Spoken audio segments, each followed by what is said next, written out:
College Football Update with your host, Sean Spencer and Alex Loosemore.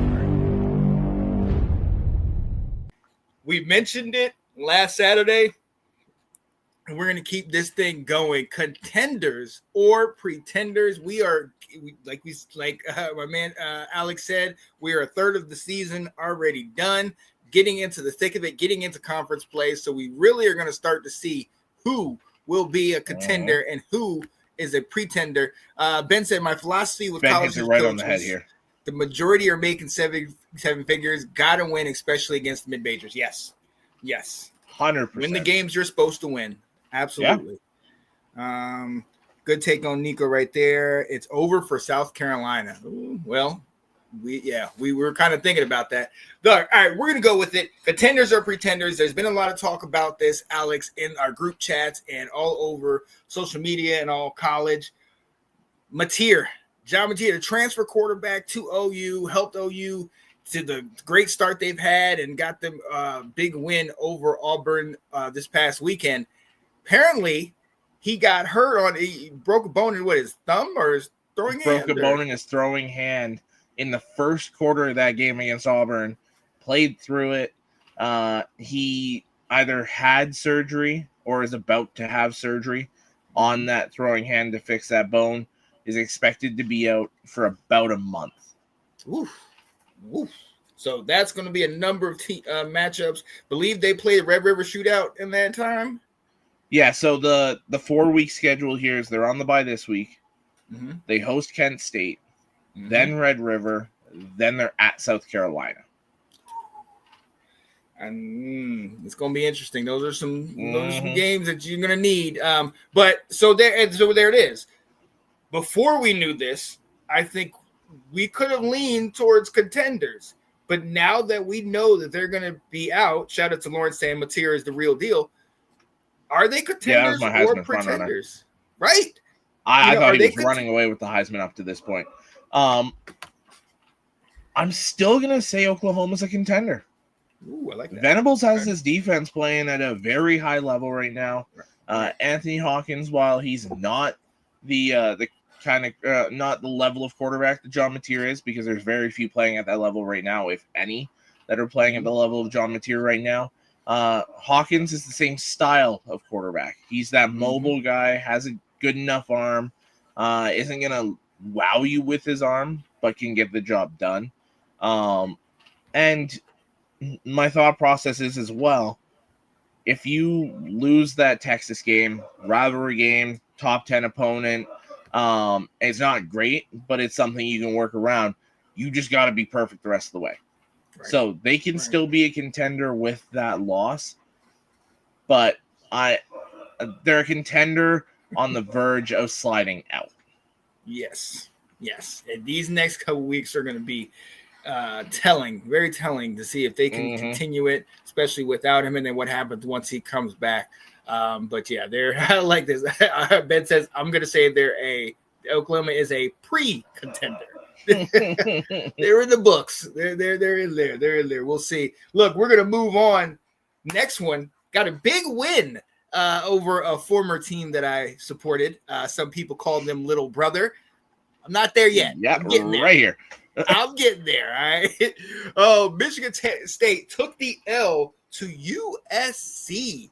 And the Trojans are undefeated, and they're looking pretty good. My quarterback is looking solid. Still kind of questioning that defense a little bit, but what do you think? Contender or pretender? I have a hard time believing in a Lincoln Riley USC team. I do. Here's my thing. They go on the road to Illinois this week.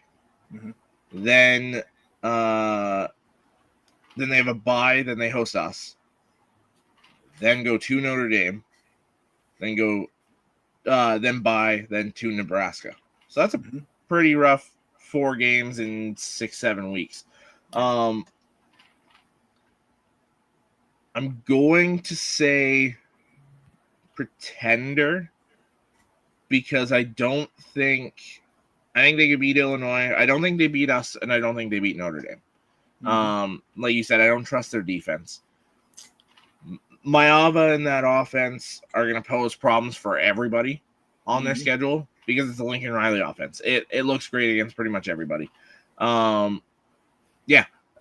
Absolutely. And Ben's right. If they can beat, if they can beat us, I'll say they're a contender. And realistically for Michigan, I'm kind of saying if we beat them, then we can throw ourselves in that contender race. So I think that's a big game for both teams to show what they are. So pretender for now. Yeah. I think it's kind of hard not to look back at the past several years and how they've been struggling on defense, and when they got into a big game, couldn't get over that hump. And to your point with Lincoln Riley, one thing we know is he can make all-star quarterbacks. He can have quarterbacks that can turn into Heismans. That's great. But can you stop anybody? You know what I mean? We've always asked that question, and right now they're winning. Their offense is putting up more. Their passing game is great, but can you sustain it, especially if the game is not a high-flying game and more of a grinded out, running game and defense type battle? Yeah, you got to be able to play a physical game. You've got to be able to stylistically play anybody, which for that comment now, Notre Dame and Michigan have kind of figured that out, where they've got those young quarterbacks that can kind of throw it all over the place and run around, and they can also ground and pound you. So offensively, they can play whatever style you need to play. If USC figures that out, there'll be a real problem, because then you can kind of help the defense out, because you don't need a top tier defense of 11 guys. You need great depth to be a Lincoln Riley defense, because he's going to go up and down the field every single game. So you're going to need to be able to rotate guys in and out, and they just don't have that. No, not right now. So, yeah, hard to call them a contender right now. It's a pretender. Lawrence says USC hasn't played anyone pretender all year. Yeah, so we'll see. We'll see. We know what our guy Alec thought of them. Definitely couldn't get on board. All right, we got two more for you. Number one, I'm going to say Washington. Washington getting the win over Washington State a week ago, and now they host Ohio State. They're undefeated right now, but clearly this game could pay dividends for them later on in the year. Are they contenders or pretenders? Here's my thing. Vegas seems to think they're in that contender discussion because this isn't double-digit favorite. Ooh. Ohio State's currently favored by 8.5. Okay. This Washington team, it's kind of like USC, where it's that they're not far from being a contender, but right now they're probably in the pretender category. I think the quarterback's name is DeMond Washington. He is electrifying. Jonah Coleman's a great running back. They've been able to kind of change pace offensively whenever they've needed to. But you can't be a contender until you can hang with the top teams in your conference, let alone in the country. So if they show me they can go toe to toe with the Buckeyes, then you can be in that contender discussion. But until then, it's pretender. Very fun team to watch, though. Right. And I think, to your point, that this is the game. Fed says Washington definitely pretender. Lawrence says it's the trap game for Ohio State. 100%. If they win this, if Washington can somehow pull out this upset at home against Ohio State, you definitely have to consider them in that contender conversation. But again, you have to. Anybody can get a fluke. I mean, who knows if it's a fluke or not? But anybody can get one win. But you got to win consistently, especially in the Big Ten. So I'm going to say pretender right now. They look good, but a lot of teams are undefeated at this point. And the question is, who have they played? So we'll see with them. But I'm gonna say Nate, trap game. Because Ohio State's they're overlooking them. And Washington is a team that people are looking like, are they really that good? It's not in the sense of the big opponent next week, because they're still 3-4 weeks away from playing Penn State. but it's in that sense of they might be feeling themselves a little too much. Washington's not a team you can just walk in and expect them to roll over. So it's a trap game in that sense, but it's not the typical like, oh, big game next week, let's just get by these guys. It's they could very easily overlook this Washington team and get caught. Yeah, and I would actually say, Nate, go back and watch that Ohio versus Ohio State game.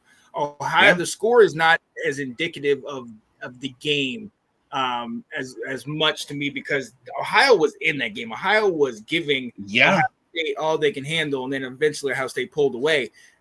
So, we all looked at Ohio State from those first couple weeks, but then you start thinking, who did they play? Yes, they played the Texas game, which that was only 1-point game. Then they put up 70 on Grambling. You know what I mean? Like they've been playing. Who the coach was going in talking about, can their band compete with them? Like exactly. Like he already conceded before the game. So let's see. This is a new team. Yes, they have the same head coach, Ryan Day, but they have new quarterbacks, new defensive players. How many of their guys got drafted? New wide receivers. You know what I mean? Yeah. So let's see them if they can continue that. Washington, and Lauren says Washington has gotten some sneaky home upsets over the years. Yes, and that's why being in Washington. If I'm not mistaken, the only team in the country that has a longer home winning streak than Washington is Georgia. Ooh. I think the last time Washington lost at home was, I think it was like Oregon in like 2019 or something like that, if I remember correctly. I saw it fairly recently. That they're one of the toughest teams to beat at home. So Ohio State better be prepared going into this game. Right. So that could be very interesting. And my last team on this list, I'm going to save one for later. This week is going to be very telling about this, but this is a team that we all came into the season thinking these guys are going to be in that top tier. These guys are going to be in that top level, and then they got shocked in the first week by Florida State. The Alabama Crimson Tide. There was times where we kind of thought, is it time? Is head coach potentially on the hot seat? Is he, what's going on?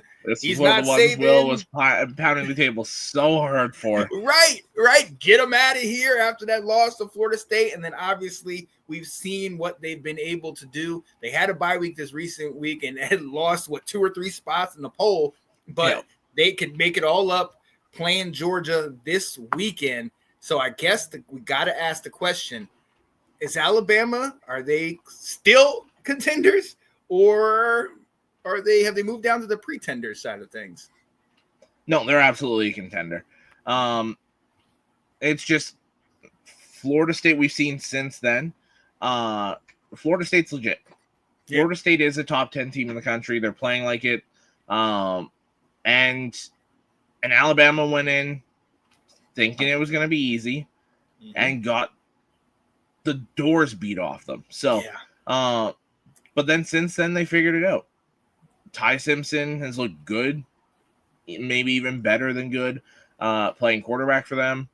They've gotten Ryan Williams more involved in the offense. The offensive line looks better, looks more closer to what it was expected to be, and the defense has toughened up as well. So Alabama's getting closer to what we expected them to be, and that's a contender. Alabama is absolutely a contender again. Yeah, and this game is going to be great to watch. Everybody has a circle on their calendar. Ben said if Bama beats Georgia, then I'll say contender. This is the one I have circled on my calendar just because not only do we have the head coach battle, but we also have the quarterback battle. You have Gunner, who we all kind of said, show me something, and he definitely did in the Tennessee game. But then, like you said, you got Simpson, who struggled early on, but has since come on and really started to light it up. Mm-hmm. And you want to know, against what we assume are 2 quality defenses, you want to know, can these guys pick them apart? Will these defenses give them trouble? That quarterback matchup I want to see, and the defense matchup. I want to see whose defense is more like the defense that we expect. Obviously, we've talked about Georgia. We don't know anybody on that Georgia defense. And we can't really say they're super tough because when they played Tennessee, they gave up, 42? I threw it all over the field on them. Right. And I expect Ty Simpson to do the same. Right. So I think that's one of the questions that we're going to have to ask. Are they a contender? And then kind of who can last in this type of game? This is one of those games that is going to come down to the wire. We know what happened last year in last year's matchup. Alabama jumped out to such a good game. Right. Alabama jumped out to a 30-7 lead, and all of a sudden Carson Beck for Georgia brings them all the way back. And then you have Ryan Williams making those huge plays late in the game after Carson Beck tied the game for Georgia, the Heisman Trophy candidate at the time. But I'll stop with that. I think good. I'll say realistically, Bama probably needs to beat Georgia to stay a playoff contender. Otherwise, they got to be perfect the rest of the way. But if Bama hangs close, loses by one score, and then wins out, I think you'd have to say they're a contender to get in. Yeah. So, I think unless they get beat pretty bad, I think they're still in the contender discussion. Yeah. I think this is one of those games we talk about, kind of giving credit for a good loss. This is one of those games, especially if it's close, especially if it's a high-scoring game, and one of the team loses, you got to look at it like, okay, they played a solid team. Saying that both teams continue to win after, you got to say, okay, look at that one. Look who they played. Kind of similar to Florida State, Alabama, and how that's going down the line. Lawrence said Alabama's coming back due to NIL. Bama absolutely contender, but not head and shoulders above Bama anymore. And he says Dogs 31, Tide 21. Ooh, nice. I kind of think it's a little more high scoring than that. You think? Yeah. I think so. I can see 38-45 in one of these type games. Like I can see some. I got 38-35. Ooh, is where I got. Love it. I love it. Oh man. We're already here. We got time. I did want to talk about one, and again, Will, sorry about this, but we got to ask about Missouri. Shout out to our buddy Scott Thaller, who said, "I'm not going to wash my hat until Missouri wins the SEC championship." Well, they're undefeated. That's what I'll give you. Are they a contender or a pretender? It's interesting because they've got the makeup of a potential contender. They've got the strong running game. Ahmad Hardy's been awesome so far. You could argue he's been the best running back in college football so far this season. Bo Pribula, the Penn State transfer, has been playing very well at quarterback for them. Almost 1,000 yards, 8 touchdowns, 2 interceptions through the air. And Hardy, 600 yards, 6 touchdowns on 79 carries. They've both been doing very well. The defense has been playing well. But I still say pretender because, you look at it, we haven't had great things to say about South Carolina, and that was a 9-point game. Then they beat Louisiana, a good Kansas team that's been inconsistent, in Central Arkansas. So until they can beat Alabama or Auburn or Vanderbilt or Texas A&M, which are their next 4 games after UMass this week, then we can throw them into the contender discussion. But until they beat a legit opponent, they are a pretender. Definitely pretender in my eyes. It's going to take a lot more for them to kind of move up. I love them. I've followed them since a couple years ago when they had Brady Cook and what's my running back's name? I think Cody Schrader. Schrader. Yeah, Schrader. Yeah. He was so much fun to watch. He was nice, man. He's on the Rams now, I think. Niners somewhere. Yeah. One of those depth Good players. to have him in the league. Definitely balled out. He was one of the ones that gave Georgia fits that year, and they just barely lost to Going Georgia. sideline to sideline against that defense. So, I always try to give them the benefit of the doubt, but for me, they're still pretenders at this moment. And it's all in front of them. I mean, you know what you have to do, and it's extremely hard to do it in the SEC. But if they can keep pulling together these victories, hey, we can start having that conversation. Lauren said Mizzou just doesn't have a road to the title. They said 0-4 coming up for Mizzou. So they said they'll beat the brakes off. They'll beat the brakes off UMass. They'll be 5-0, and then they'll be 5-4 after that 4-game stretch. It's just it's a brutal schedule. Yeah, and absolutely. You could say they'll win all the rest but one because they still have to play Oklahoma. But it's brutal. Their schedule is brutal. So I do kind of like them having the 3 set conference opponents, which they revealed over the weekend. But to me, I think I don't see a way that they're contenders right now. Yeah. Hard to try to push them over that hump. SEC ball is no cakewalk. Shout out to our guy, Jared Harmon. It's not a cakewalk to get through the SEC right now. It's not a cakewalk to get through the Big 12 right now. It's not a cakewalk to get through the Big 10 right now. We're three teams right at the top of the ACC right now, and a couple teams that can get you in the middle there. So it's not going to be easy to get through any of these conferences. So I think those top 4 conference champions, I think they've earned it, regardless of which teams they are. They've earned it to get to that point. Yeah, well, you talked about it. These teams are going to be in the next coming weeks. They're going to be cannibalizing themselves in the top 25 teams week after week, just going after knocking teams off. So, whoever comes out of the SEC, whoever comes out of the Big 10, the Big 12, they are going to be battle tested at that particular point. So, we're going to see. And to Jared's last comment, that's why when I did my full season prediction, there was not one undefeated team in college football. Right. I don't see it. Like we've said time and time again tonight, the playing field has leveled out. There's so much talent everywhere.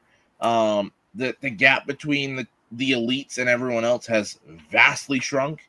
And it's made for, when it was the 4-team playoff, it was basically by the middle of October. It's like, okay, we have 10 teams that could be playoff teams. Now we have 30 teams by the middle of October that could still be playoff teams. Yes. Legitimately. Like it's insane. It makes it so there's so many more meaningful games late October into November that we just didn't really have anymore. Like in November, your only meaningful games were really the last few years of the 4-team playoff, the Michigan-Ohio State game, the Alabama-Auburn game, Georgia Tech a few years there. But, there was maybe 5-6 games in November that really meant anything. Now, the entire month of November is meaningful football. There's at least 3 to 5 games every week that mean something. And it's great for the sport. It's what we needed. It really is. You can start watching these games again, and there is that thought, maybe this upset could happen because the talent, like we talked about, the talent disparity is not that great. It's not as big as it used to be. And I think this is an interesting question, being an ACC guy myself. He said, hey, guys, I know Clemson is down, but the ACC overall is up, right? I want to hear what your thoughts, because I have some specific thoughts about that. You want me to go first, or you want to go first? Yeah. Go ahead. I wholeheartedly agree with this. Clemson's having a down year. Yes, they look bad. But, Miami is among the elites of college football right now, back where realistically Miami should be. Football is great when Miami's back up near the top. Same with Florida State. Yep. Football is great when Florida State is a very good football team. Then you have Georgia Tech, who's going toe-to-toe with top-tier teams. And could beat you any given Saturday. Then even Cal looks good now. Yeah. Then you still have Pitt. You still have there's still so many teams in the ACC that could catch you any given weekend. So yeah, the ACC overall is way up compared to what it's been the last few years. Oh, absolutely. And I would like to say we're down because my team is down, But no, I got to 100% agree. You talked about Cal, NC State, who's giving teams trouble. Yeah. Louisville, who's a sleepy 3-0 this year. We know, the team they are. Fran Brown's got Syracuse with only the one loss. Georgia Tech ranked 16, and UVA. Shout out to Will, who's been talking to us about UVA these last couple weeks. A huge game where they host Florida State this weekend in a game that I don't, hey, Jared, I mean, I'm pretty sure you guys got this, but UVA's been putting up some numbers lately, and we'll see if that's another one we should ask maybe this week, maybe on Saturday. Are they contenders or pretenders?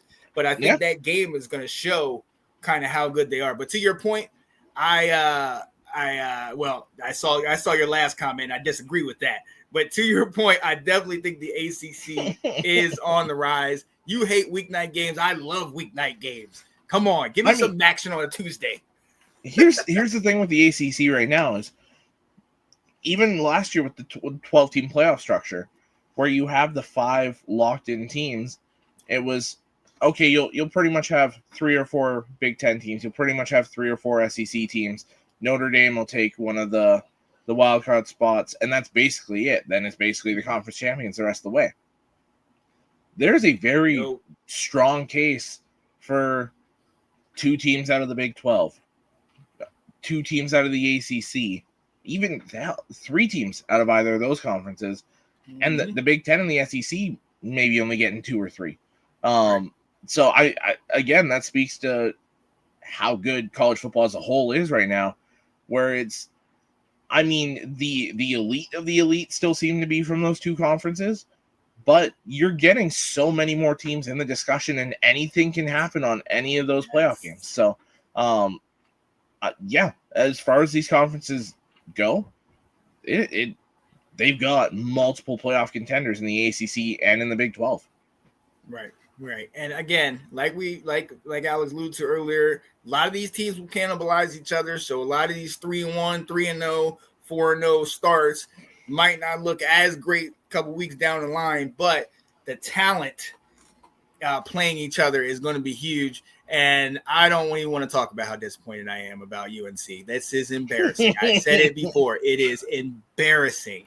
Okay? It is ugly. You know what? At this point, I don't even know if we can beat my alma mater, Virginia State. All right? It is rough. Stop it. You beat the brakes off Charlotte. You beat the brakes off Richmond. You can beat the lower teams. Grand scheme of things. Oh, God. Yeah, no, it has been disappointing. We've talked about it. We kind of assumed, when we talk about a Stanford, we talk about Liberty, we also had a new regime come in. We had 70 new players come in. Like we have had you tore it down and restarted. Exactly. So it's going to take some time. You tore it down and restarted with the greatest NFL coach to ever do it. Now he's stepping into the college ranks. Yes. You can't do it overnight. No. As much as we all thought he might be the one to be able to do it, you can't do it in 1 year. You've got to take a year or 2 to build it up. Yeah. And I'm just waiting for him to convince Saban to come back and be his co-coach, and they could both coach in North Carolina, and then we're not losing again. Well, see, my conspiracy theory, if you want to call it that, for this season went down the drain because LSU is actually good. My whole thing was they're gonna fire Brian Kelly and Nick Saban's going back to LSU, but that ain't happening. The ring. Yep. I was sitting there. I'm still on the Deion Sanders is the next FSU head coach. I will still die on that hill. It's just not happening as quick as I thought it would. Bill needs someone else to get the groceries players. Yeah. Well, we all know what the real issue is.